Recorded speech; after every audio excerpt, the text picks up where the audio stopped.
Hello everyone, कैसे हो आप सब लोग। आई होप सब बहुत अच्छे हैं और एंजॉय कर रहे हैं। इलेक्ट्रॉनिक्स का पहला लेक्चर आप देख चुके हैं ऑलरेडी। उसी सीक्वेंस में मेरा दूसरा लेक्चर है इलेक्ट्रॉनिक्स का, बट ओवरऑल पूरी उद्गम सीरीज का दिस इज लेक्चर नंबर 4। पहले 2 लेक्चर आप ऑलरेडी थर्मो एंड स्टार्ट के देख चुके हैं। अब जो लेक्चर है दूसरा सीक्वेंस में वो इलेक्ट्रॉनिक्स का सेकेंड लेक्चर है। आज जब हम बात करने वाले हैं, पिछले लेक्चर में जहाँ छोड़ा था हमने, फॉर एग्जाम्पल हम एक्सप्रेशन मिनिमाइजेशन की बात कर रहे थे, तो आज हम एक्सप्रेशन मिनिमाइजेशन ही सीखेंगे एक्चुअली में कि एक्सप्रेशन मिनिमाइजेशन है क्या, और स्पेसिफिकली एक तरीका है के मैप को यूज करते हुए एक्सप्रेशन कैसे मिनिमाइज किया जाए। तो आज का मेरा जो मेन टॉपिक रहेगा वो रहेगा के मैप से आप कैसे एक्सप्रेशन मिनिमाइज कर सकते हैं। इसी के सीक्वेंस में आप आज देख लेते हैं कि क्या क्या पढ़ने वाले हैं आज के लेक्चर में। सबसे पहले डिजाइनिंग ऑफ के मैप। के मैप है क्या, रूल क्या है बनाने के लिए, किस तरह से बनाया जाना चाहिए, कौन सी चीज कहाँ लिखी जानी चाहिए, अंदर क्या फिल होना चाहिए, क्या तरीका है सब चीज देखने का, वो देखने वाले हैं हम के मैप के अंदर। उसके बाद आपके कोर्स में जो है के मैप फॉर 2, 3 एंड 4 वेरिएबल्स है। 2, 3 एंड 4 वेरिएबल्स है, बट आई एम श्योर अगर आपको 2, 3 और 4 आता है, बाकी के वेरिएबल्स के लिए आप बहुत इजीली बना सकते हैं। ठीक है, इसके बाद के मैप को यूज करते हुए हम 1-2 क्वेश्चन करेंगे कि आप कैसे एक्सप्रेशन को मिनिमाइज करेंगे। तो शुरू करते हैं सबसे पहले के मैप से।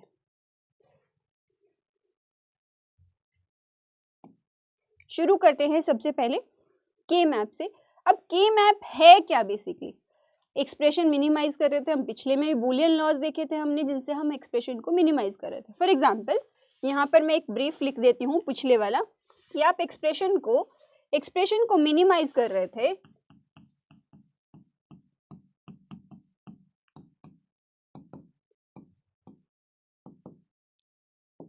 है ना, यूजिंग बूलियन लॉज। तो बूलियन लॉज को सॉल्व करने के लिए, बूलियन एक्सप्रेशन को मिनिमाइज करने के लिए देयर आर 2 वेज। मिनिमाइजेशन की बात कर रही हूं मैं। अच्छा, पहली और इंपॉर्टेंट बात, मिनिमाइजेशन क्यों नीडेड है। आप क्यों चाहते हैं एक्सप्रेशन छोटा हो। सपोज कोई भी एक्सप्रेशन है, कोई आप उसको छोटा क्यों करेंगे। फॉर एग्जाम्पल मेरे पास एक ऐसा एक्सप्रेशन है, A bar B C plus A B C bar plus A B bar C plus A bar B bar C. 5-6 terms हैं, 5-6 टर्म्स है मेरे पास। मैंने किया क्या, इनको यूज करके मुझे किसी ने कहा कि भाई एक लॉजिकल सर्किट डिजाइन कर दीजिए। मैं इन सबको देखूं, इतने सारे गेट्स, इतने सारा कॉम्बिनेशन, मुझे खुद ही समझ नहीं आएगा क्या डिजाइन हो रहा है। तो किया क्या बेसिकली, इसको सिंप्लीफाई करके एक मिनिमाइज करके एक ऐसा एक्सप्रेशन निकाला जाए जिसमें नंबर ऑफ गेट्स जो हैं, जब नंबर ऑफ लॉजिकल गेट्स जो हैं वो आपको कम से कम जरूरत पड़े। फॉर एग्जाम्पल मैंने इसको मिनिमाइज करके निकाल दिया a प्लस बी बार। अब देखिए आपको कितने नंबर ऑफ गेट्स की नीडेड है, और यहाँ पर देखते कितने गेट्स की नीड है। तो इस केस में एक्सप्रेशन को मिनिमाइज करना बहुत इंपॉर्टेंट हो जाता है, ताकि आप लॉजिकल सर्किट को इजीली एक्सप्लेन कर पाए, इजीली बना पाए, इजीली समझ पाए। ठीक है, तो मिनिमाइजेशन का एक तरीका है यूजिंग बूलियन लॉज, है ना। दूसरा तरीका है के मैप से कर सकते हैं आप। के मैप से करते हैं। शुरू ही हमारा काम, मैं आपको रूल्स तो बता दूंगी के मैप को डिजाइन करने के, बट मेरा तरीका क्या रहेगा, मैं क्वेश्चन को सॉल्व करने जाऊंगी और उसको सॉल्व करते करते ही आपको क्या बता दूंगी, रूल्स बता दूंगी, डिजाइनिंग बता दूंगी और सब कुछ बता दूंगी। फिर से रिपीट करती हूँ मैं, मेरा मेन टारगेट है आपका एग्जाम क्लियर करवाना। कॉन्सेप्ट आप क्वेश्चन के साथ साथ क्लियर कर सकते हैं। देयर आर 2 वेज, आप पहले पूरे कॉन्सेप्ट पढ़ें, कॉन्सेप्ट को समझें, फिर आप क्वेश्चन करें। इधर आप क्वेश्चन को करते करते ही कंसेप्ट को समझे और उसी को प्रैक्टिस करते जाए। तो मेरा अप्रोच दूसरे वाला रहेगा, जिसमें मैं क्वेश्चन के थ्रू ही आपको एक्सप्लेन करने वाली हूँ कि कहाँ पे क्या जरूरत है, किस चीज को कैसे यूज किया जाता है, हम वो एक्सप्लेन करने वाले। ठीक है, तो के मैप और बूलियन लॉज 2 तरीके हैं आपके पास एक्सप्रेशन को सॉल्व करने के लिए। शुरू करते हैं के मैप से। के मैप से शुरू करते हैं। चलिए, के मैप है क्या, व्हाट इज के map.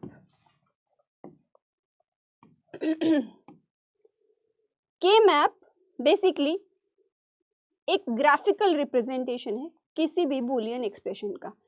K map is a graphical representation of any Boolean expression. लिखते हैं के map is a graphical representation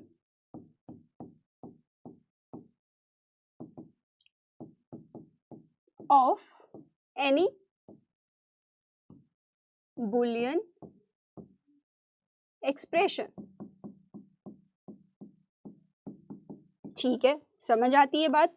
दूसरा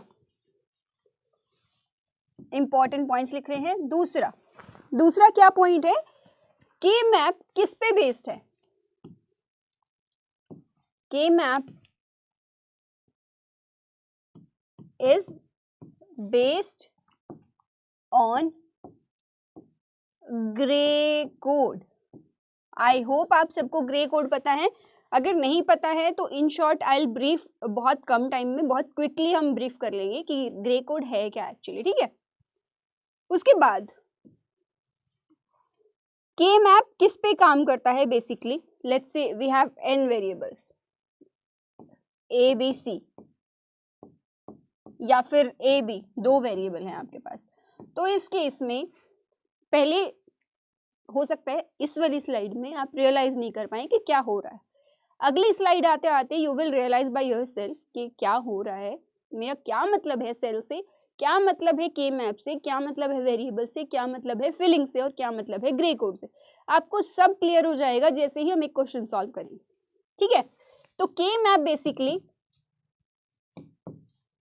अगर आपके पास नंबर ऑफ वेरिएबल्स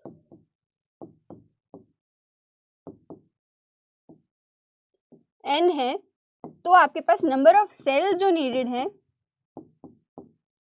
वो कितने नीडेड है? 2 raised to power n। For example मेरे पास 2 वेरिएबल है।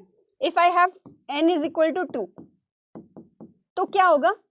2 raised to power 2 मुझे 4 सेल्स बनाने पड़ेंगे के मैप के अंदर। If I have 3 variables, let's say n is 3, तो I have to make 2 raised to power 3 8 cells. अगर n is equal to 4 तो you have to make 2 raised to power 4 which is equal to 16 cells. आपको 16 cell बनाने पड़ेंगे in order to minimize a particular expression for 4 variables, ठीक है। आगे बढ़ते हैं। उसके अलावा क्या है के मैप की और खास बात? आपके पास के मैप जो है 3 वैल्यूज पे बेस्ड है। 3 तरह की वैल्यूज यूज कर सकते हैं आप के मैप में। के map is based on 3 different output values, ठीक है। अब ये आउटपुट वैल्यूज कौन कौन सी हो सकती है? या तो आउटपुट आपकी, since we are talking about binary, तो बाइनरी में या तो आपके आउटपुट क्या हो सकती है? हाई हो सकती है या फिर लो हो सकती है। तीसरा एक और कंडीशन है जिसको आप डोंट केयर कंडीशन कहते हैं। मैं लिखती हूँ यहाँ पर, हम इसके बारे में भी बात करेंगे जो कि बहुत इंपॉर्टेंट है। वैसे इन शॉर्ट अगर आपको बताया जाए डोंट केयर कंडीशन है क्या? डोंट केयर कंडीशन है एक ऐसी केस, एक ऐसी आउटपुट वैल्यू जिसको आप चाहें तो 1 यूज कर सकते हैं, चाहें तो आप 0 यूज कर सकते हैं। अगले क्वेश्चन में आपको बहुत डिटेल में बताएंगे कि डोंट केयर कंडीशन है क्या, कैसे यूज की जाती है और कैसे हेल्पफुल है बाकी चीजों के साथ कंबाइन करने में। आगे बढ़ते हैं। उससे पहले, आगे बढ़ने से पहले एक बार ग्रे कोड देख लें क्विकली। क्या है ग्रे कोड? ग्रे कोड क्या है? ग्रे कोड बेसिकली है बाइनरी को जो कि के मैप में यूज होता है। अब इंपॉर्टेंट बात है, मुझे तो ग्रे कोड आता नहीं है, मुझे नहीं आता कैसे निकाले ग्रे कोड। बाइनरी पता है मुझे, बाइनरी सीखा है मैंने कि डेसिमल से बाइनरी कैसे कन्वर्ट किया जाए। अब मुझे सीखना है कि ग्रे में कैसा जाया जाए। बाइनरी है मेरे पास, अगर कोई नंबर बाइनरी में गिवन है तो उसको मैं ग्रे कोड में कैसे कन्वर्ट करूं। अब देखिए तरीका क्या है, लेट्स से आपके पास 4 बिट का कोई नंबर है, क्या B0, B0, B1, B2 and B3। इसके साथ ही मैं आपको रिमाइंड फिर से करा दूं, हर जगह पे लॉजिकल गेट्स जरूर याद रखिएगा, throughout digital electronics gates जरूर याद रखिएगा। गेट्स की एक्सप्रेशंस, गेट्स की ट्रुथ टेबल, शॉर्टकट क्या है उनको याद करने के। फॉर एग्जांपल पिछले लेक्चर में हम लोगों ने एक्सॉर गेट के लिए देखा था कि अगर एक के 2-3 एग्जांपल किए थे शॉर्टकट के, है ना। इसी तरह से सारी टेबल्स को आप कैसे याद कर सकते हैं वो इम्पॉर्टेंट है और वो हम यूज भी करेंगे सेवरल जगह पे। वापस आते हैं ग्रे कोड पे, है ना। ग्रे कोड पे वापस आते हुए आप क्या करेंगे, ये है आपका बाइनरी नंबर। अब मैं लिखने वाली हूं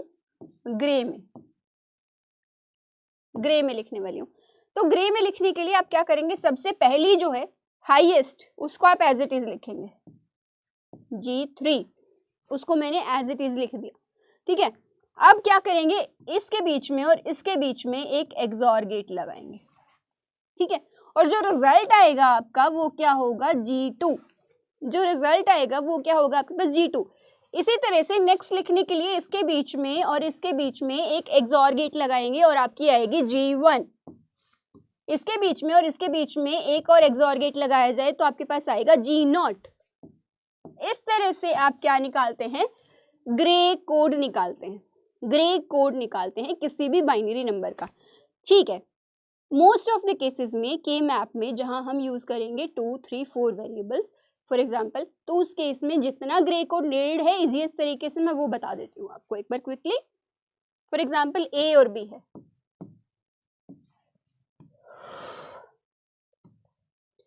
बाइनरी में आप कैसे लिखते हैं, 0 0 0 1 1 0 एंड 1 1, ठीक है। ये लिखते हैं आप बाइनरी के अंदर। अब बात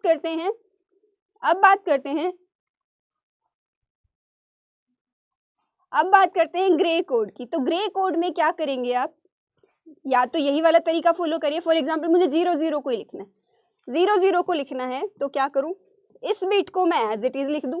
पहली जो बिट है MSB जो है आपके पास, उसको आप एज इट इज लिखिए। इसके बीच में और इसके बीच में एक एक्सॉर गेट लगाइए and then you will have your second bit that is LSB। यहाँ पर आ जाएगा 0 और 0 को एक्सॉर करेंगे। एक्सॉर गेट की ट्रुथ टेबल याद करिए। एक्सॉर गेट की ट्रुथ टेबल क्या कहती है, if the inputs are different, एक 0 है, एक 1 है, एक 1 है, दूसरी 0 है, उस केस में आपकी आउटपुट हाई आने वाली है, अदरवाइज आपकी आउटपुट रहेगी लो। तो यहाँ तो दोनों क्या है मेरी सेम है, यहाँ दोनों क्या है सेम है, तो इसीलिए मेरे पास क्या हो गया, 0 0 का 0 0 आ गया, ठीक है। यहाँ फिल किया मैंने, यहाँ लिख देते हैं किसी और पेन से। ये है आपका ग्रे कोड, ये A लिख रही हूँ, ये B लिख रही हूँ। तो 0 0 का क्या आ गया, 0 0। अब 0 1 का देख लेते हैं क्विकली। 0 1 का 0 will be as it is, 0 और 1 के बीच में एक्सॉर लगाएंगे तो क्या आ जाएगा आपके पास 1, तो इट विल बी 0 एंड 1। 1 0 का देखते हैं, 1 0 का देखें, 1 को एज इट इज लिखेंगे, इसके और इसके बीच में जब एक्सॉर लगाएंगे तो क्या होगा मेरे पास, इसके और इसके बीच में एक्सॉर लगाएंगे तो क्या हुआ, 1 और 0 का एक्सॉर क्या होगा आपके पास, दोनों इनपुट्स जो हैं वो डिफरेंट है, इसका मतलब एक्सॉर कैसा देगा, हाई आउटपुट देगा आपको। तो हाई आउटपुट देगा तो इसका क्या आ जाएगा, 1 1 आ जाएगा। नोटिस करिए बाइनरी में आप करते थे 1 0, यहाँ कर रहे हैं 1 1। अब क्या हुआ, 1 1 आया मेरे पास। 1 1 का केस और देख लेते हैं। 1 1, 1 को एज इट इज रखिए, इन दोनों के बीच में एक्सॉर गेट लगाइए तो क्या आ जाएगा पास, दोनों इनपुट सेम है भाई, दोनों इनपुट सेम है तो एक्सॉर गेट कैसा देगा, 0 देगा, आउटपुट 0 देगा, क्योंकि मेरा तो पैरिटी चेकर है एक्सॉर गेट, तो 0 देने वाला है। तो इस केस में क्या हुआ, 1 और 0, ये आ जाएगी आपके पास ग्रे कोड। आपने क्या किया, बाइनरी टू, ये किस में था आपके पास, बाइनरी में था, और ये किस में आ गया आपके पास, ग्रे कोड में आ गया। तो के मैप में आपकी फिलिंग जो होगी या आउटर बाउंड्री पे जो काम करेंगे वो किस पे काम करेंगे, ग्रे कोड पे काम करेंगे। अब इस तरीके को यूज करके आप किसी भी बाइनरी नंबर को ग्रे कोड में कन्वर्ट कर सकते हैं। अच्छा, एक चीज़ और इम्पॉर्टेंट है, वो और बताती हूँ मैं, उसके बाद हम के मैप पे आगे बढ़ेंगे। ग्रे कोड को अनवेटेड कोड्स भी कहते हैं।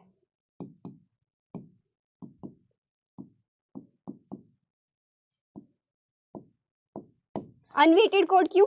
बाइनरी में हर चीज का एक वेट है। फॉर एग्जाम्पल, अगर आपको एक नंबर है बाइनरी में 00 ही है, उसको कन्वर्ट करते हैं, डेसिमल में कन्वर्ट करना है या किसी में भी, इसका वेट है। इसका क्या वेट है? ये 2⁻0। इसका क्या वेट है? 2⁻1 है ना। इन कोड्स के लिए कोई डायरेक्ट कन्वर्जन नहीं है डेसिमल में। आप सिर्फ देख सकते हैं, आप सिर्फ ऐसे लिख सकते हैं कि 1 है तो उसका क्या हो जाएगा? 3 हो जाएगा। इट्स लाइक आप ट्रीट कैसे करेंगे इस नंबर को बाइनरी में, लेकिन आप ऐसे नहीं कह सकते कि मैंने ग्रे कोड टू डेसिमल कैसे कन्वर्ट किया। आप इस नंबर को कन्वर्ट करने के लिए एज इट इज बाइनरी की तरह ट्रीट करके कन्वर्ट कर सकते हैं। ठीक है, एक और नाम है इसका, unit distance code. Unit distance code, ठीक है। अब यूनिट डिस्टेंस क्यों? यहां से यहां आगे बढ़ते जाइए, देखिए एक बार में एक ही बिट चेंज हो सकती है आपकी, 2 बिट नहीं चेंज हो सकती। चेंज इन द सेंस, अगर हाई है तो लो होना, पहली बात। और क्लियरली समझ लीजिए ये वाली, डिजिटल में या बाइनरी में चेंज होने का मतलब है 0 से 1 जाना या फिर 1 से 0 आना, यही पॉसिबिलिटीज है इस केस में। तो अब इस केस में देखिए, जब यहाँ से यहाँ गए आपकी ये वाले बिट फ्लिप हुए, ये सेम है। अब यहाँ से आगे बढ़ना है मुझे, अगर मैं इसको देखती तो मुझे इसको भी कन्वर्ट करना पड़ता और इसको भी कन्वर्ट करना पड़ता, बट क्योंकि मेरा grey code unit distance code है तो इस केस में आपके पास एक ही बिट फ्लिप करेंगे और क्या करेंगे, इस वाली बिट को फ्लिप कर दिया, इसको एज इट इज रखा, इसको फ्लिप कर दिया, तो आपके पास क्या आ गया? 1 आ गया। उसके बाद इस बिट को एज इट इज रखा, इस वाली बिट को आपने क्या कर दिया? फ्लिप कर दिया। ठीक है, तो आपके पास ग्रे कोड बन गया। तो ये है ग्रे कोड इन शॉर्ट और इन डिटेल। मैंने आपको बहुत कुछ बता दिया है ग्रे कोड के बारे में। अब के मैप की बारी आती है। शुरू करेंगे के मैप फॉर 2 वेरिएबल्स के साथ। के मैप फॉर 2 वेरिएबल्स के साथ सबसे पहले लेट्स से हमें एक क्वेश्चन गिवन है। क्वेश्चन गिवन है, एज आई सेड क्लियरली, आप क्वेश्चन सॉल्व करते करते ही सारा के मैप, उसके रूल्स, तरीके क्या है लिखने के, सॉल्व करने के, वो सब हम क्वेश्चन के साथ साथ ही देखने वाले हैं। ठीक है, let's say we have f of a and b। पहले 2 वेरिएबल से शुरू करते हैं, धीरे धीरे 3 और 4 पे जाएंगे। तो we have f of a and b, आपको गिवन है is equal to sigma m 2 3। m क्या रिप्रेजेंट करता है? Minterm. Minterm in SOP form of expression.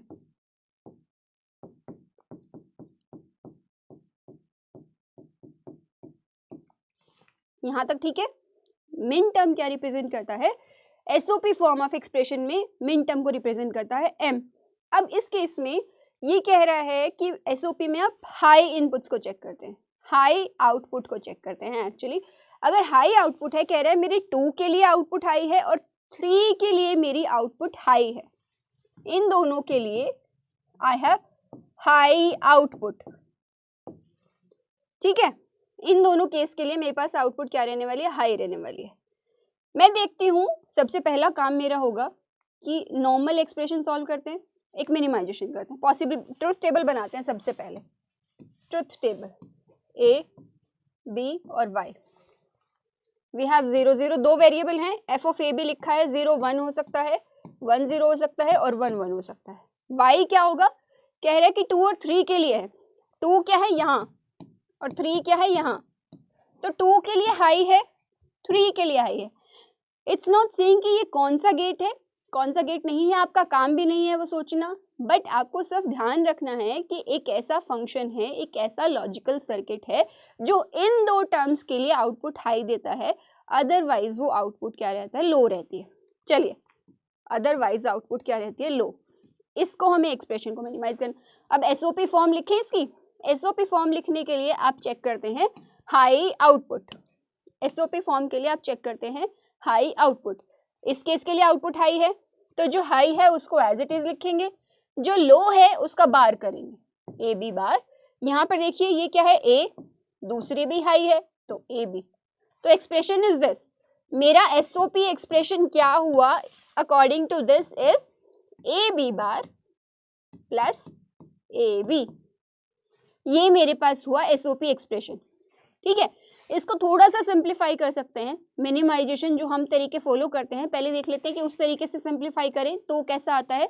ए को कॉमन निकाला, यहाँ से आपका आ जाएगा बी बार प्लस बी, तो क्या आ जाने वाला है, B bar plus B is 1, तो आपके पास आएगा a into 1 which is equal to a। ये है आपका, अगर मैं एसओपी लिखूं एक्सप्रेशन सॉल्व करूं, सिंस दो वेरिएबल हैं, बहुत छोटी टर्म्स है इसलिए आप सॉल्व करना इजी है, बट जैसे जैसे नंबर ऑफ वेरिएबल्स बढ़ते हैं आपके पास, उस केस में आपके लिए सॉल्व करना उतना ही डिफिकल्ट होगा, उतना ही लेंथी होगा।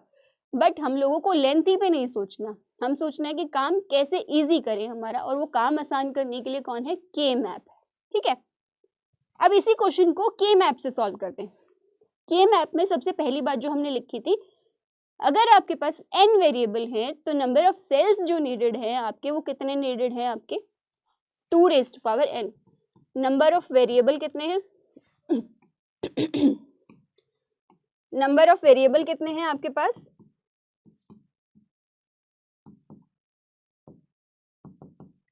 n is equal to 2 here for this particular case, है ना। तो नंबर ऑफ सेल्स कितनी चाहिए आपको, 2 raised to power n, that is equal to 2 raised to power 2 which is equal to 4। 4 cell चाहिए मुझे के मैप के लिए। चलिए 4 सेल बनाते हैं, 4 सेल बनाते हैं, 1 2 3 4, 4 सेल बन गई मेरे पास। ठीक है, अब क्या करें, एक लाइन ड्रॉ करिए यहाँ पे। आपके पास गिवन क्या है, F of A B given है, F of A B given है आपको। तो इधर लिखिए, जो सबसे पहले इधर लिखा है उसको लिखिए इधर, इसको लिखिए इधर। 2 के केस में तो लिख लिया हमने, 3 के केस में भी बात करेंगे नेक्स्ट स्टेप में। डोंट कंसीडर कि ए है बी है, 2 लाइन ड्रॉ करेंगे, 3 लाइन ड्रॉ करेंगे, धीरे धीरे बिल्डअप करते हैं चीजें। पहले 2 वेरिएबल का समझते हैं, फिर 3 का समझेंगे, फिर 4 का समझेंगे। ठीक है, तो यहाँ पर हुआ ए और बी लिखा आपने। ए की पॉसिबल वैल्यूज क्या क्या हैं, ए की वैल्यू या तो 0 हो सकती है या फिर 1 हो सकती है, 2 ही तो चीजें होंगी बाइनरी में, है ना। बी के लिए भी क्या होगा, या तो 0 हो सकती है या फिर 1 हो सकती है, करेक्ट। अब इस सेल में क्या आएगा, ए की वैल्यू देखिए और बी की वैल्यू देखिए, क्या है, 0 0। इस सेल में आइए, ए की वैल्यू है 0, बी की वैल्यू क्या है 1। ठीक है, ये सेल रिप्रेजेंट करती है 0 0 को, ये सेल रिप्रेजेंट करती है 0 1 को, है ना। अब इसमें आइए 1 0, ये सेल रिप्रेजेंट करती है 1 0 को, और ये सेल रिप्रेजेंट करती है 1 1 को। ठीक है, ये सेल रिप्रेजेंट करती है इसको। अब किसी ने मुझसे पूछा नहीं, आप कमेंट में पूछेंगे ऑब्वियसली। अगर आप पहले बहुत क्यूरियस हैं और बहुत मतलब आपको टॉपिक को बहुत थ्रू आउट जा रहे हैं तो पूछेंगे मैम ग्रे कोड कहाँ है। यहाँ तो आपने नॉर्मल फिलिंग कर दी 0 0 0 1 1 0 1 1। ग्रे कोड ए और बी के लिए एप्लीकेबल है, अंदर की फिलिंग के लिए नहीं। अंदर तो सिर्फ आपको कॉम्बिनेशन करके लिखने हैं, अंदर आपको सिर्फ कॉम्बिनेशन करके लिखने हैं। Grey code is applicable on यहाँ पे। अभी आपके पास सिर्फ एक ही वेरिएबल है, ए की वैल्यू 0 है, 0 का ग्रे कोड इज 0, 1 का ग्रे कोड इज 1। तो इस केस में तो कुछ करना ही नहीं है, इस केस में चेंज नहीं करना। But when you will come to 3 variables और 4 वेरिएबल्स, उस केस में आप ग्रे कोड को यूज करेंगे। ठीक है, आगे बढ़े। ये हुआ मेरा। अब देखिए इसको डेसिमल में लिखें तो 0, ये क्या है आपके पास 1, ये क्या है आपके पास 1 0 क्या हुआ 2, और ये क्या है आपके पास 3। ये हुआ के मैप फिलिंग। इसको एक बार हटाते हैं यहाँ से। ठीक है, ये हुआ मेरे पास के मैप तैयार। अब मुझे करना क्या है, मुझे फिलिंग करनी है। क्वेश्चन कहता है कि output is high for 2 and 3। Output is high for 2 and 3।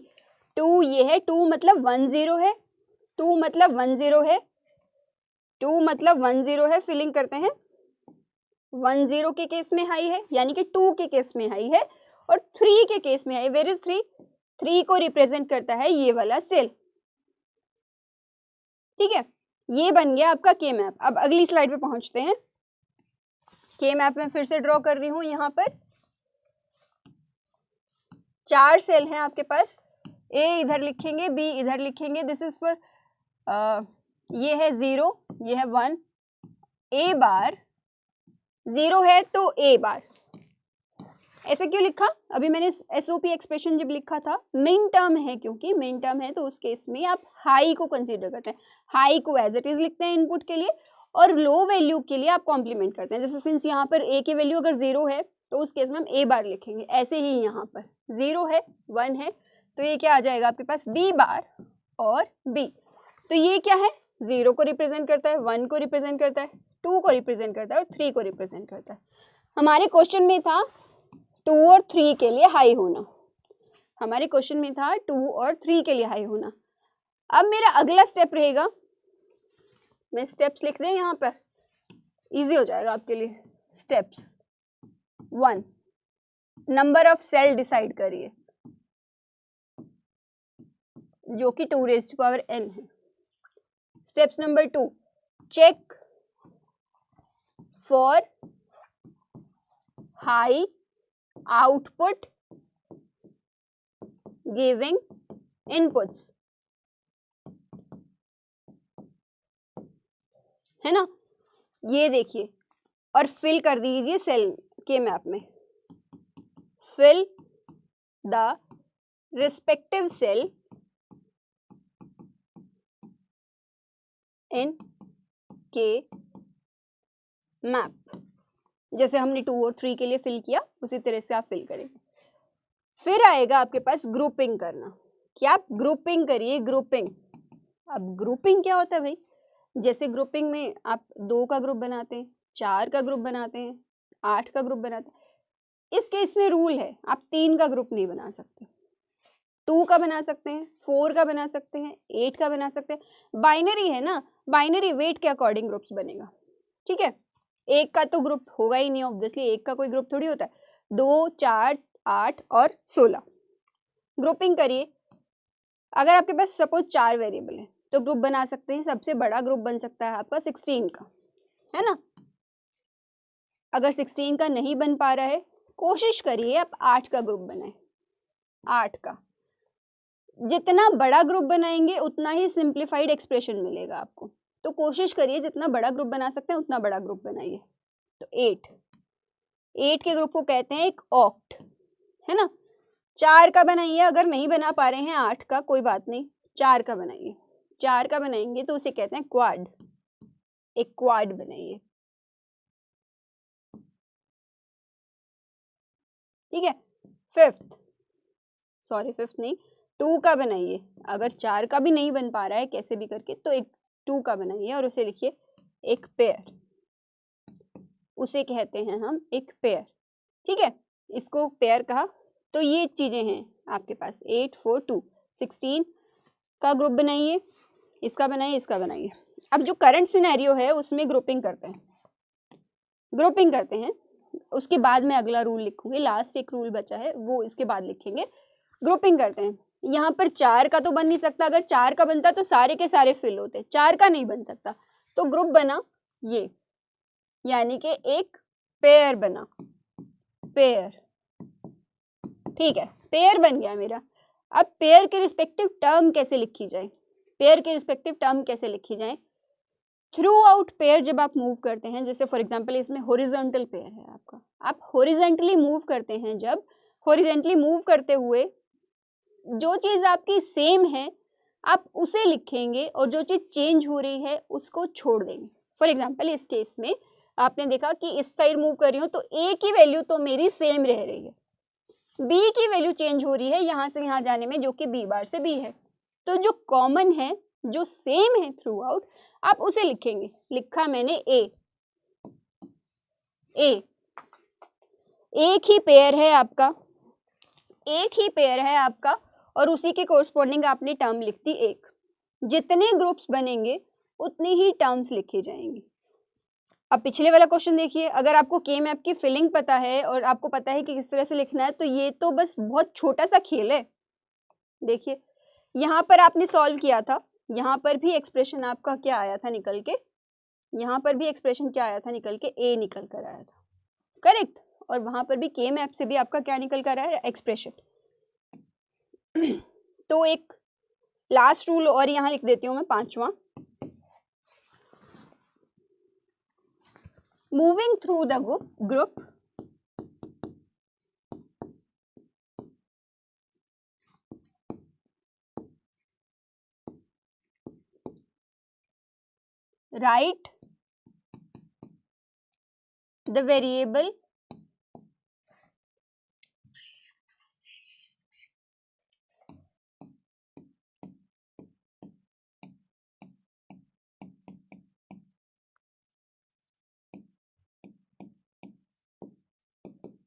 write the variable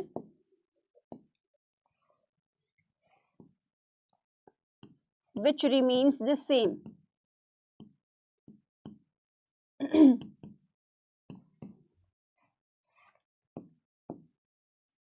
And discard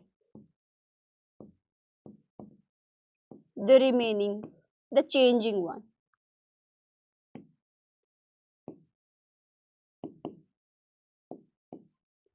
ठीक है, इस तरह से आप एक्सप्रेशन लिख पाएंगे। जितने नंबर ऑफ ग्रुप्स बनेंगे उतने ही नंबर ऑफ टर्म्स आएंगी आपकी एक्सप्रेशन में, जब आप बूलियन एक्सप्रेशन लिखेंगे पूरा का पूरा। ठीक है, यहाँ तक आगे बढ़ते हैं। दिस इज फॉर 2 वेरिएबल के मैप। एक बार 3 वेरिएबल देखेंगे, हम क्वेश्चन जो सॉल्व करेंगे वो 4 वेरिएबल का ही करेंगे, बट 3 वेरिएबल एक बार बनाना कैसे है वो मैं आपको बता देती हूँ। के मैप फॉर 3 वेरिएबल्स।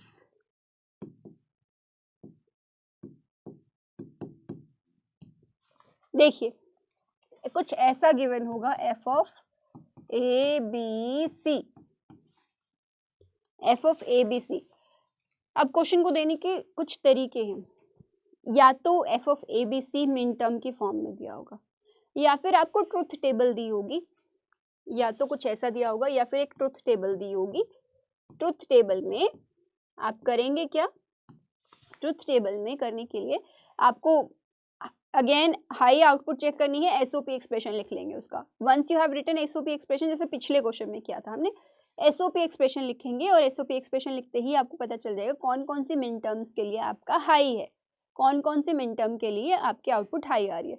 तो एक बार जब आपको हाई आउटपुट पता चल जाएगी तो उस केस में आप क्या करेंगे, फिर आप के मैप की फिलिंग कर लेंगे अकॉर्डिंगली, जैसे हमने डिस्कस किया। तो फिलहाल के लिए हम 3 वेरिएबल्स के लिए के मैप देख लेते हैं कि कैसे बनाया जाए, है ना।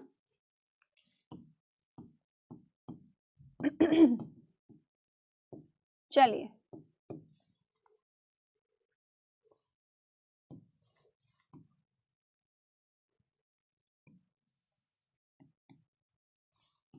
टू रिमाइंड यू, मैं फटाफट से यहाँ पे बाइनरी का ग्रे कन्वर्जन भी लिख देती हूँ।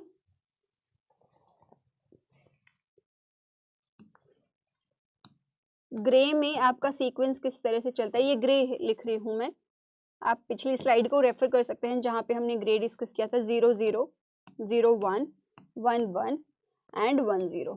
कुछ सीक्वेंस ऐसे चलता है, अगर इसको हम चेंज करें तो चेंज करेंगे तो आपके पास क्या आएगा, 0 1 3 एंड 2, कुछ इस तरह से सीक्वेंस आएगा आपको। तो यहाँ पर 3 वेरिएबल्स हैं, तो नंबर ऑफ सेल जो नीडेड है आपके, सबसे पहले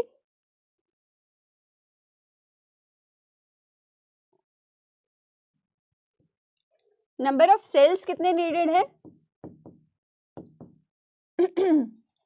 2 raised to power 3 which is equal to 8।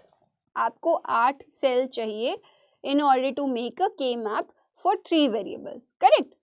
अब A B C है, मैंने पिछले में भी कहा था, जो पहला है अगर 3 है तो उसको एक को इधर रखिए, अब 2 की ग्रुपिंग कर सकते हैं, ठीक है। दूसरा जो बाकी 2 बच्चे उसको लिखिए यहाँ पर, B से लिखा। 8 सेल बनाइए सबसे पहले, 1 2 3, 8 सेल बन गए आपके पास। अब 8 सेल बन गए। ए की तो पॉसिबल वैल्यू वही हो सकती है, या तो 0 हो सकती है या 1 हो सकती है, यानी कि ए बार होगा या फिर बी बार होगा। कमिंग टू बी सी, अब बी सी के लिए आप ग्रे कोड लिख दीजिए। ग्रे कोड क्या होगा, या तो 0 0 हो सकती है, या फिर 0 1 हो सकती है, या फिर 1 1 हो सकती है। रिमेंबर, आउटर बॉर्डर्स पे ग्रे कोड काम करते हैं, अंदर फिलिंग तो आप कॉम्बिनेशन बना के लिखते हैं सिर्फ, ठीक है। तो ये क्या हुआ 1 0, ये बन गया आपके पास। इसके लिए आपके पास क्या होगा, बी बार सी बार। इसके लिए क्या होगा आपके पास, B bar C, this will be B C and then this will be B C bar. ये होगी आपके पास आउटर फिलिंग, बॉर्डर फिल हो गया। अब अंदर लिख दीजिए 0 0 0 0 0 1 0 1 1 0 1 0 0 1 0 0 1 0 1 1 1 1 एंड 1 1 0। अब एक बार इसको डेसिमल में लिख लेते हैं, दिस इज 0 1 3 2। थोड़ा सीक्वेंस याद भी कर सकते हैं कि किस तरह से फिलिंग होगी, तो आप ध्यान रखेंगे। ये क्या है आपके पास, ये क्या है 0 1 3 2, दिस इज 4 5 7 एंड 6। अब सपोज आपको क्वेश्चन दिया है, लिखिए मेरा F of A B C दिया है किस किस के लिए, 0 3 5 7, इन 4 टर्म्स के लिए मेरे को दिया है कि इन 4 टर्म्स के लिए मेरे पास आउटपुट क्या है, हाई है। तो फिल कर दीजिए 0 3 5 एंड 7, ये वैल्यूज आ जाएंगी मेरे पास, ठीक है। इनके लिए हो गया। अब बस इनमें ग्रुपिंग कर दीजिए। अच्छा ग्रुपिंग कर दीजिए। ग्रुपिंग में एक इंपॉर्टेंट बात है यहाँ पर जो सामने निकल कर रही है। मेरा पहला ग्रुप बनेगा, पहला ग्रुप बनेगा मेरा ये, ठीक है, एक ग्रुप बना ये। अब दूसरा ग्रुप बनाना है तो मैं ये बनाऊंगी। अब किसी ने बोला ये 1 तो ले लिया, दोबारा क्यों ले लिया, तो के मैप की ग्रुपिंग में इंपॉर्टेंट चीज है सबसे इंपॉर्टेंट कि के मैप की ग्रुपिंग में overlapping is allowed. Overlapping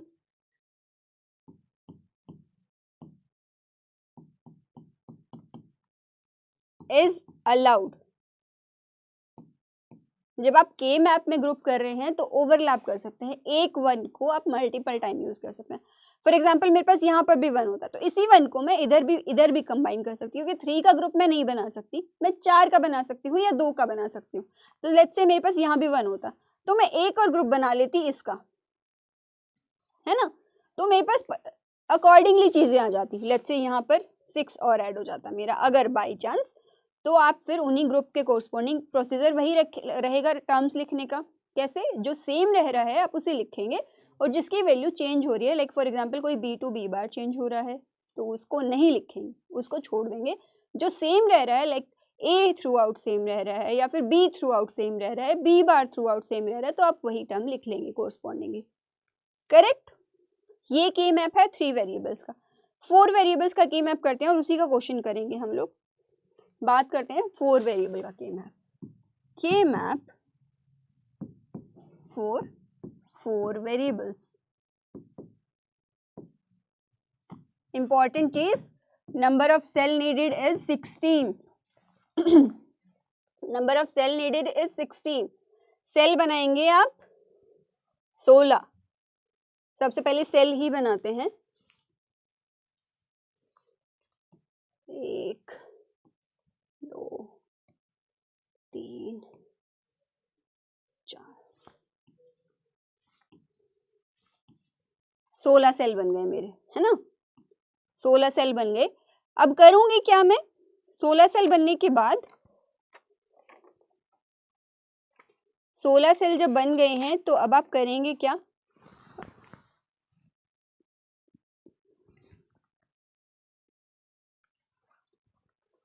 number of variables क्या होंगे 4। तो F A B C and D given है आपको। आगे क्या दिया है क्वेश्चन में वो बाद में लिखेंगे, बट पहले के मैप बना लेते हैं फॉर 4 वेरिएबल्स। ग्रुपिंग करनी है, 2 को एक तरफ लिखिए, 2 को एक तरफ लिखिए, ए बी लिखिए इधर और सी डी लिखिए इधर। आउटर बॉर्डर जो फिल होंगे वो ग्रे कोड के अकॉर्डिंग फिल होंगे, तो fill it 0 0 0 1 1 1 and 1 0। I hope Gray code आपको याद हो गए होंगे अभी तक। 0 0 0 1 1 1 एंड 1 0। ठीक है, ये हो गया काम आपका। अब क्या होगा, इनके कोरस्पॉन्डिंग वैल्यू लिख लीजिए। ये क्या है, ए बार बी बार को रिप्रेजेंट करता है। ये किसको रिप्रेजेंट करता है, ए बार बी को रिप्रेजेंट करता है। ये किसको रिप्रेजेंट करता है, ए बी को। और ये किसको रिप्रेजेंट करता है, ए बी बार को रिप्रेजेंट करता है। करेक्ट। यहां पर आइए, ये किसको रिप्रेजेंट करता है, सी बार डी बार को। ये किसको रिप्रेजेंट करता है, सी बार डी। ये क्या है आपके पास, C D and this is C D bar. ये आ गई टर्म्स आपकी। अंदर फिलिंग कर दीजिए अकॉर्डिंगली। कॉम्बिनेशन लिख दीजिए 0 0 0 0 0 0 0 1 0 0 1 1 0 0 1 0। यहाँ पे देखिए 0 1 0 0 0 1 0 1 0 1 1 1 0 1 1 0। यहाँ पे आ गया 1 1 0 0 1 1 0 1 1 1 1 1 एंड 1 1 1 0। ये क्या है, 1 0 0 0 1 0 0 1 1 0 1 1 एंड 1 0 1 0। ये आ गई आपके पास। कॉरस्पॉन्डिंग डेसिमल इक्विवेलेंट लिख लेते हैं 0 1 3 2। आप देख लीजिएगा, रिस्पेक्टिव बाइनरी को कन्वर्ट कर रहे हैं डेसिमल में से। 4 5 7 6। ये आ गया आपका। इस केस में आगे बढ़िए, ये क्या है आपके पास 12, इसलिए नीचे वाली सेल पहले फिल करते हैं। ये है 8 के लिए, ये है 9 के लिए, ये 11 के लिए और ये है 10 के लिए। ये किसका है 12 का, ये किसका है 13 का, ये किसका है 15 का, ये है किसका है 14 का। ये है आपका के मैप फॉर 4 वेरिएबल्स। ठीक है, यहाँ तक बात क्लियर है सबको। 4 वेरिएबल का के मैप बन गया। अब क्वेश्चन करते हैं, एक इसमें फिलिंग करते हैं और ग्रुपिंग करते हैं। क्वेश्चन क्या दिया है आपको, क्वेश्चन में दिया है m 0 2 5 7 9 11। क्वेश्चन दिया है m 0 2 5 7 9 एंड 11। ये टर्म्स दी हुई हैं आपको फॉर कि इन पर्टिकुलर टर्म्स के लिए आपके पास वेरिएबल आउटपुट जो है वो हाई रहेगी और बाकी के लिए आउटपुट आप कंसीडर नहीं करेंगे, यानी कि 0 है ऑब्वियसली, है ना। तो इसके लिए देख लेते हैं क्या करें। सबसे पहले फिल कर दीजिए 0 2 0 2 0 2 5 7, चलिए 9, वेयर इज 9 हियर, 11। ये टर्म्स हैं आपके पास, ये टर्म्स है। तो ग्रुपिंग करना शुरू करिए। अब देखिए 4 आपको एक साथ नहीं मिल रहे हैं, कहीं भी 4 कहीं भी एक साथ नहीं मिल रहे, तो आप क्या करेंगे, 2 का ग्रुप बनाना शुरू करेंगे। चलिए 2 का ग्रुप बना लेते हैं, कोई बात नहीं। 8 तो मिल ही नहीं रहे, 4 भी नहीं मिल रहे हैं, 2 का ग्रुप बनाते हैं। 2 का ग्रुप बनाने में सबसे पहले सीधा सीधा जो दिख रहा है वो एक ये दिख रहा है मुझे, करेक्ट, ये दिख रहा है मुझे। इसके बाद एक ये दिख रहा है मुझे, this is let's say pair 1, this is pair 2। मैं ऊपर हल्का सा मार्क कर देती हूँ, नीड नोट, अगर आपको कहीं एक्सप्लेन करना है जरूरी नहीं है मार्क करना, but for your convenience if you want आप कर सकते हैं। चलिए तो यहाँ पर आगे देखते हैं। अब ये 1 और A1 का क्या होगा, this is like a sheet of paper. एक पेपर की शीट है, उसको आप फोल्ड करेंगे तो it's connected vertically also and horizontally also. इसको आप इस तरह से भी फोल्ड कर सकते हैं कि ऊपर वाला और नीचे वाला हिस्सा ज्वाइन हो जाए। वर्टिकली भी फोल्ड कर सकते हैं कि दोनों साइड वाले जो वर्टिकल कॉलम्स हैं वो आपके ज्वाइन हो जाएंगे। तो you can make a group, लेकिन इसको इस तरह से इंडिकेट करेंगे, सिंस दिस इज ओपन, ये रिप्रेजेंट करता है कि आप फोल्ड करके मिलाएंगे, है ना। ये हो गया आपका, ये बन गई आपकी ग्रुपिंग, करेक्ट। यहां तक बात ठीक है। अब मेरे पास 3 ग्रुप बने हैं, let's say this is third group. 3 group बन गए हैं, 3 पेयर बन गए हैं और तीनों के कोरस्पॉन्डिंग मैं क्या लिख सकती हूँ, आउटपुट लिख सकती हूँ। यहाँ पे लिखती हूँ मैं पेयर 1 के कोरस्पॉन्डिंग। पेयर 1 क्या कहता है मेरा, इसके अलोंग चलिए, तो इधर क्या वैल्यू है जो चेंज नहीं हो रही, that is A B bar. ऊपर भी देखिए क्या चेंज हो रहा है, सी बार से सी हो रहा है, लेकिन डी इज सेम, तो मैं डी भी लिखूंगी साथ में। फिर से याद कराती हूँ, since we are writing SOP form of expression, तो इसीलिए मैं सारी टर्म्स को मल्टीप्लाई कर रही हूँ साथ में, ठीक है, याद रखिएगा ये वाली बात। अब pair number 2, pair number 2 is where, ये वाला पेयर नंबर, ये पेयर नंबर 1, अच्छा मैंने 2 के लिए पहले लिख दिया, कोई बात नहीं, अब 1 के लिए लिख दीजिए। पेयर नंबर 1 के लिए लिखिए, ये है पेयर नंबर 1। सेम क्या रह रहा है हॉरिजॉन्टल कॉलम में, देखिए सेम क्या रह रहा है, ए बार बी, तो ए बार बी तो आएगा ही आएगा। ऊपर में और देख लीजिए सेम ही है, तो डी सेम रह रहा है, सी चेंज हो रहा है, तो डी आ जाएगा उसके साथ, करेक्ट, ये आ जाने वाला है। और क्या हो सकता है, और क्या हो सकता है, एक ये वाला ग्रुप है, इस ग्रुप में देखिए हॉरिजॉन्टल कॉलम है, A bar B bar, pair number 3,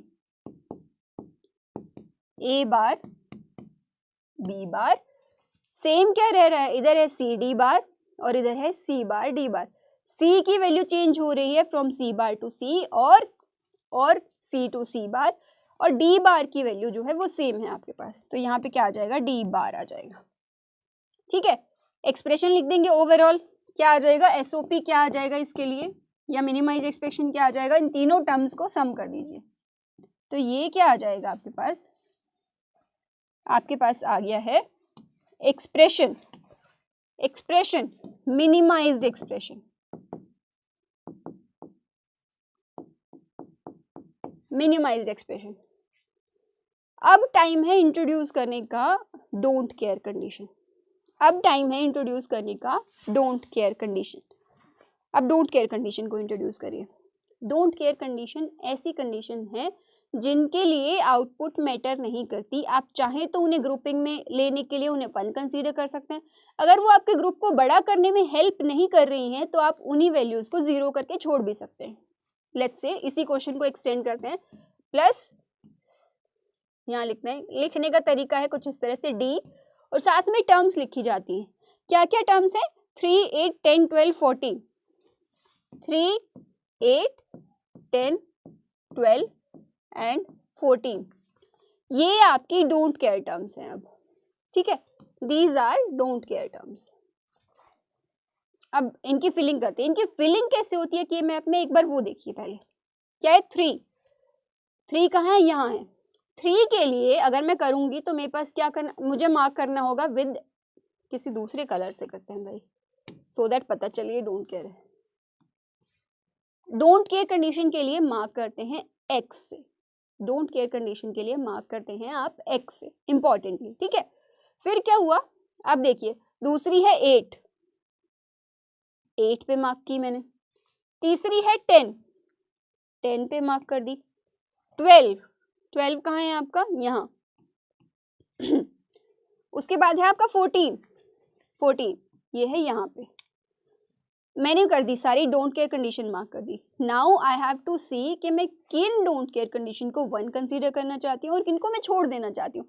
छोड़ देना चाहती हूँ मतलब ऐसा नहीं है कि आपको उनकी जगह 0 लिखना है, बस don't consider, don't care about them, ऐसी कंडीशंस, ठीक है। अब देखिए अगर मेरा पहले ये वाला ग्रुप 2 का था, ये वाला ग्रुप 2 का था, जैसे ही मेरी डोंट केयर कंडीशन आई तो मेरा ग्रुप हो गया 4 का। मेरा टारगेट ही यही रहता है कि मैं बड़ा ग्रुप बना सकूं, जितना बड़ा ग्रुप होगा उतना सिंप्लीफाइड एक्सप्रेशन होगा, जितना बड़ा ग्रुप होगा उतना सिंप्लीफाइड एक्सप्रेशन होगा, ठीक है, ये बन गया। अब कोई कहेगा मैम आप ये वाला ग्रुप भी बना लो, ये वाला ग्रुप भी बना लो, पर क्यों बनाऊं मैं, जितने ग्रुप बनाऊंगी उतनी ही टर्म्स लिखनी पड़ेंगी पहली बात, और है क्या एक्स, एक तो 1 हो पेयर बनाने के लिए, तभी मैं डोंट केयर वाली कंडीशन को 1 कंसीडर करूं, अदरवाइज मुझे क्या मतलब है, ये मेरे को बॉदर ही नहीं कर रही है, मुझे इनके लिए कुछ करना ही नहीं है, तो फिर क्यों बनाए ग्रुप इनका। तो चेंज कहाँ हुआ, मुझे ये बड़ा ग्रुप बनाने में हेल्प कर रही थी तो इसलिए मैंने उनकी वैल्यू 1 कंसीडर कर ली, मैंने अज्यूम कर लिया कि इनकी वैल्यू क्या है, 1 है। अब ये वाली मुझे कुछ कर ही नहीं रही है बेनिफिट, तो मैं अननेसेसरी सिर्फ टर्म बढ़ाने के लिए अपने एक्सप्रेशन में इसको 1 क्यों कंसीडर करूं, मैं कंसीडर करूंगी 0 और इसको कर देंगे डिस्कार्ड, ठीक है। तो ये फंडा रहता है आपका डोंट केयर कंडीशन का, ठीक है। अब एक चीज और देख लेते हैं कि अगर डोंट केयर कंडीशन कर भी ली हमने, मैं यहाँ लिख देती हूँ, चलिए क्योंकि पूरा डोंट केयर कंडीशन को इंक्लूड करके क्या चीज चेंज हुई मेरी, पेयर 1 विल बी सेम, ये सेम रहने वाला है ना। पेयर 2 चेंज हो जाएगा आपका, पेयर 2 अब पेयर नहीं है, अब एक क्वाड है, क्वाड है एक ऑफ क्वाड नंबर 2, इसको 2 ही लिख देते हैं। अब क्वाड 2 बन गया है। अब इसमें देखिए क्या हो गया, ए बी बार तो अभी भी सेम ही है, तो ए बी बार लिखेंगे एक्सप्रेशन में। इसमें मूव करते करते मेरा सी भी चेंज हो गया और डी भी चेंज हो गया। तो जो चीजें चेंज हो रही है मुझे नहीं लिखनी, वो मुझे लिखना है जो सेम रह रहा है, यानी कि ए बी बार लिख दिया मैंने। पहले क्या आ रहा था आपका for pair 2, A B bar D आ रहा था। अब मेरा क्या आ गया है, डोंट केयर कंडीशन यूज करके ए बी बार। तो ये फायदा है डोंट केयर कंडीशन को यूज करने का, मेरे लिए हेल्प कर रहा था बड़ा ग्रुप बनाने में, तो मैंने 1 कंसीडर कर लिया। मेरे को हेल्प नहीं कर रहा, फॉर एग्जाम्पल ये कुछ नहीं कर रहा मेरे लिए, ये कुछ नहीं कर रहा। अब कोई मुझे ये भी बोल सकता है मैम आप एक काम करो ना, ये वाला और ये वाला बना लो। क्यों बनाऊं मैं, क्यों बनाऊं, 1 मेरा ये ऑलरेडी कवर है, अननेसेसरी क्यों ग्रुपिंग बढ़ानी है मुझे, अननेसेसरी मुझे क्यों ग्रुपिंग बढ़ानी है, क्यों नंबर ऑफ टर्म्स बढ़ानी है, मैं नहीं बढ़ाऊंगी। ठीक है, तो ये पूरा का पूरा फंडा है आपका के मैप का, डोंट केयर कंडीशन का। एक क्वेश्चन और करते हैं क्विकली, फिर वाइंड अप करते हैं इस सेशन को, है ना। देखते हैं क्वेश्चन। अच्छा ये तो बहुत इजी क्वेश्चन है, आप खुद से भी कर सकते हैं। ये कंप्यूटर साइंस के नेट के पेपर में आया है, not your physics but computer science में आया है, आपके लिए इंपॉर्टेंट है ऑब्वियसली। के मैप किस तरह से सॉल्व किया जाएगा, यहाँ पे 4 वेरिएबल का के मैप है, सी डी और A B, C D A B लिखा है किस किस के लिए। आपको सिर्फ क्या करना है, ग्रुपिंग करनी है और टर्म्स लिखनी है, ग्रुपिंग करनी है और टर्म्स लिखनी है। फॉर एग्जाम्पल यहाँ पर ग्रुपिंग करते हैं, ग्रुपिंग करते हैं, ये ग्रुपिंग हो जाएगी 8 की ग्रुपिंग, 8 की ग्रुपिंग हो जाएगी। और आपके पास एक्सप्रेशन में क्या आ जाएगा, और क्या ग्रुपिंग हो सकती है, एक ये ग्रुपिंग हो सकती है।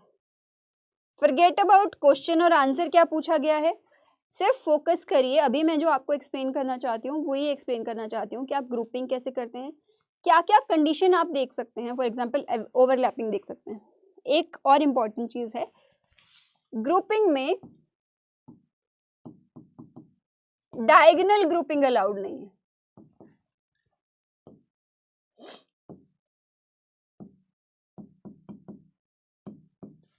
आप क्या कर सकते हैं, हॉरिजॉन्टल ग्रुपिंग कर सकते हैं, वर्टिकल ग्रुपिंग कर सकते हैं, डायगोनल ग्रुपिंग आप नहीं कर सकते। ठीक है, चलिए यहाँ पर ग्रुपिंग कर दिया आपने, कोई 1 बचा है, ये बचा है 1, ये 1 बचा है, तो इसके लिए आप इसमें ऑक्टेव बना के इस तरह से बना सकते हैं।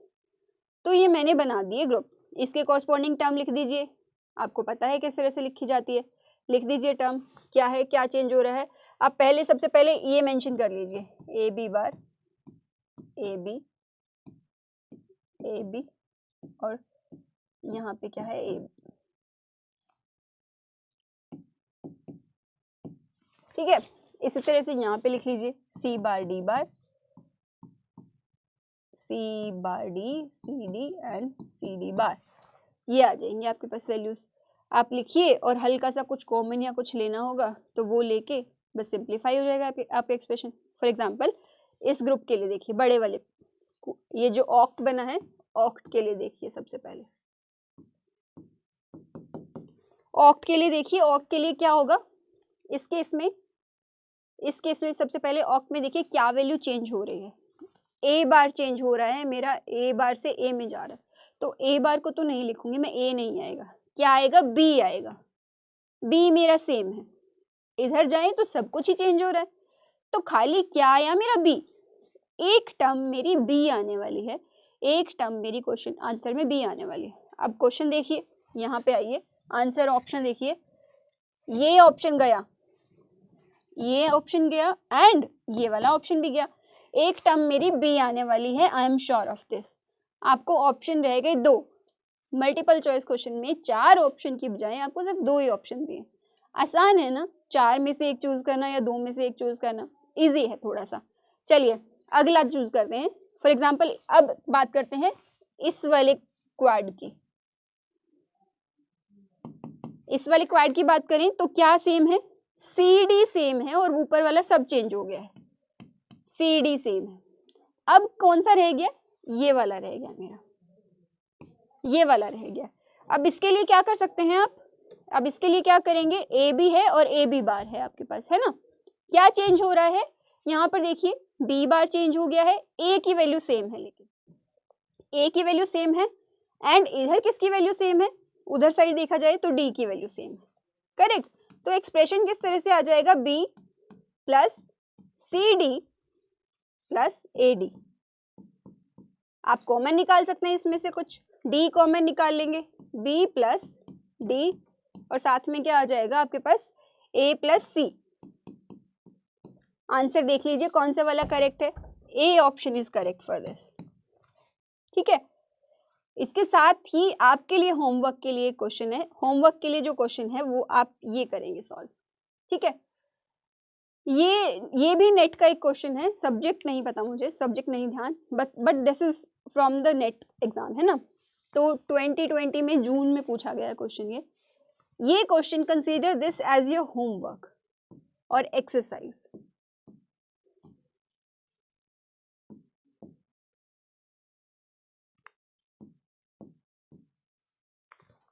ये आपके लिए होमवर्क है, आप इस क्वेश्चन को सॉल्व करेंगे यूजिंग के मैप, जितनी भी चीजें हमने सीखी हैं अभी तक।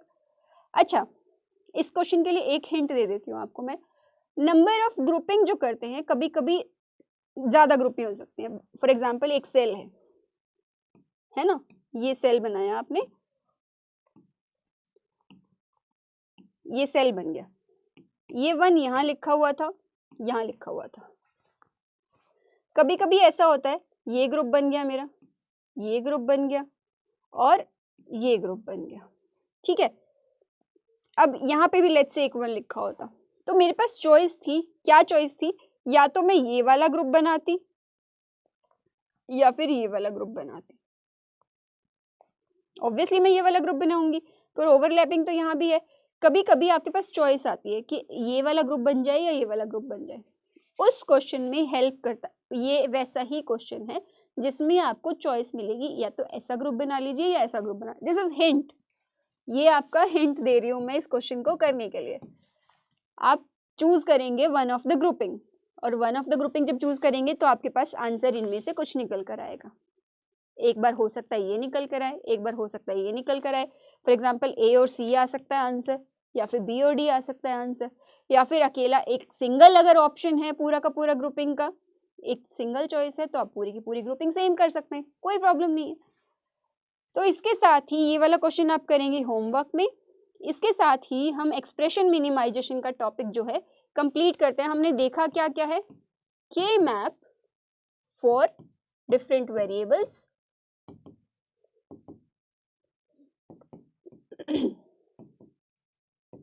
करेक्ट, और एक्सप्रेशन मिनिमाइजेशन।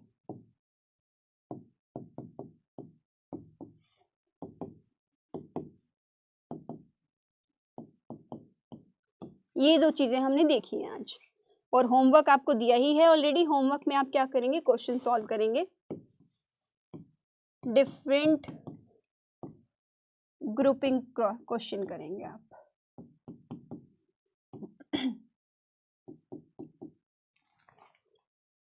इसके साथ ही आज वाला सेशन जो है वो हम खत्म करते हैं, और नेक्स्ट क्लास में इसी के सीक्वेंस में चलते हुए हम डिजिटल का ही कोई टॉपिक चूज करेंगे, इनका कंटिन्यूएशन करते हुए। आज के लिए के मैप और आपका एक्सप्रेशन मिनिमाइजेशन का टॉपिक खत्म होता है, जिसमें आप बूलियन लॉज के थ्रू करते हैं एंड के मैप के थ्रू करते हैं, और नेक्स्ट सीक्वेंस में हम इसी का डिजिटल में आगे बढ़ाते हुए कुछ काम करेंगे। आज का लेक्चर खत्म करते हैं। आई होप आप कमेंट्स में आपके अगर कुछ डाउट हैं तो आप कमेंट्स में पूछ सकते हैं, या ऐप पे भी हमारे वीडियोस देख सकते हैं, आप दोनों ही जगह पे अपने डाउट्स पूछ सकते हैं। तो चलिए आज के लिए बंद करते हैं अपना सेशन, अगली क्लास में मिलते हैं। आपको अगले लेक्चर में, इलेक्ट्रॉनिक्स का जो 3rd लेक्चर होने वाला है आपका, उसमें मिलेंगे आपसे। Thank you.